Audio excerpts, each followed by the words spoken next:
Welcome to another episode of I'm Dying to Tell You, or what I'd like to refer to today as Dying at the Improv. That's because uh, these episodes are unrehearsed, unscripted, unedited, just raw.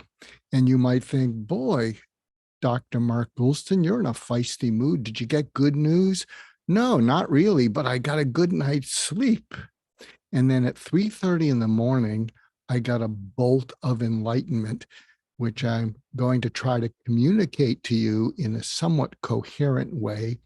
And just like all of you, I can hardly wait to find out what I say. Here was the bolt of enlightenment. Uh, One of my late mentors is a fellow named Warren Bennis. Anybody who knows anything about leadership knows that name. He was one of the pioneers in that field, and I miss him every day because leadership in the world really needs to improve. And uh, and today I'm going to talk to you about visionary dying. Visionary dying. You're probably thinking, where does he get these cute phrases? Well, Warren gave me a compliment. He said, "You're an articulate intuitive." I had no idea what he was talking about, but I kind of liked the expression. And some years ago, we were talking about leadership, and we were talking about visionaries, talking about people like Steve Jobs, talking about people like Elon Musk. And in our conversation, we came up with something called the 3 Ds of visionary leadership. The first D is they define reality in the future. Steve Jobs said, everybody's going to have a personal computer, on their desk in the future. Elon Musk said, everybody's going to have a battery running their car. So they define reality in the future.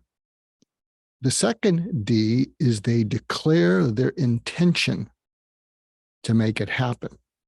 Steve Jobs went to Xerox PARC. He discovered the graphical user interface and the mouse.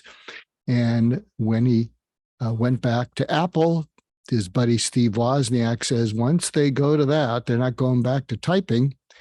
And Steve Jobs declared his intention, we got to make this happen. The final D is deciding on strategy. So after, how are we going to make it happen? We intend to have that reality come true. What's our strategy? So define reality, declare intention, decide strategy. And I want to apply that to dying. And I want to apply that to my dying. And I'm going to find out shortly what the heavy treatment is that I'll be receiving. And that's why I'm stockpiling these episodes, because I hope I'll still be able to do it, whatever I'm treated with. But there's a good chance I could get a little bit fuzzy in the head. So what is visionary dying for me? Define reality. Sometime in the future, I'm going to die.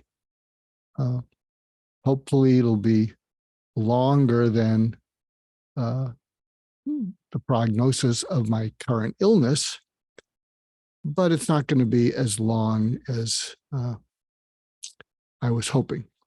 I'm 75. I did an episode called The Good Death, and one of the criteria was living to be 90. People are living longer. I don't think I'm going to meet that criteria. So for me, defining reality is at some point in the future, I'm not going to wake up at 3 a.m. to come up with these crazy episodes. And I'm declaring my intention to not, what did Dylan Thomas say? Do not go gently into that good night. Rage against the dying of the light. I intend to go gently, wisely, calmly into that good night. And so that's my intention. And for me, the components for me that help clarify my defined reality is I hope I don't have too much pain and suffering. I hope I'm not a burden to the people around me. I want to tie up loose ends with people I involved with, and I seem to be the creative lead. And I want to share all these things that I'm sharing with all of you because I learned all this stuff, but I'm not a Brene Brown. I'm not a Simon Sinek. I have a why, but I never figured out how to broadcast it. In terms of deciding strategy, I'm very calm because I've assembled the top people to advise and deal and treat my condition. I've searched around the country. I'm in Los Angeles, and I've decided that it's either going to be Cedars-Sinai in Los Angeles or the City of Hope, which is slightly outside of Los Angeles. And I've met the people who will take the lead on that. And I'm very comfortable with them. Their ratings are amazing. If you look up Stephen Foreman at City of Hope or Ron Paquette, P-A-Q-U-E-T-T-E at Cedars. So I feel like I'm in very good hands. They're going to come together and they're going to recommend some treatment for what I'm for this illness that I have. As for you, you don't have to be a visionary to follow those 3Ds. Try to stop from your transactional thinking for a moment. You don't have to stay away from it. I know you got to make some sales. I know you got to make a living, but define a reality for you down the road.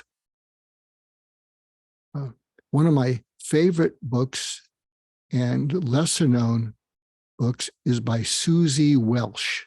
She was married to Jack Welch, and I believe the title was 10-10-10. It's a very small book, but it's a wonderful book. And she said, before you make decisions, think about what the outcome is going to be 10 minutes, 10 months, or 10 years from now. And you can adjust those criteria. And as she said, when she was a divorced mom, 10 minutes from now, I might have to tell my children the birthday's off because I have to work. And that might cause a tantrum, but 10 months from now, I might get a raise. And getting a raise would be really a good idea in taking care of my family. What she said is the biggest question is 10 years from now. And you do that when you're walking on a beach, having a great hike in the hills near you. And you ask yourself, do you want to be doing what you're doing 10 years from now? And what Susie came up with was, I got to get out of this marriage. That's when she decided she needed to get a divorce. So I hope that helps for you to define your reality sometime in the future. And then, as you know from the first episode of I'm Dying to Tell You, drill down into so many things that are unimportant that would get in the way of your intention and then your strategy to fulfill that reality that you define. So I hope there was a pony in there somewhere. And thank you for tuning into these episodes. I hope you're getting something out of it as much as I'm getting stuff out of me and off my chest finally. Take good care.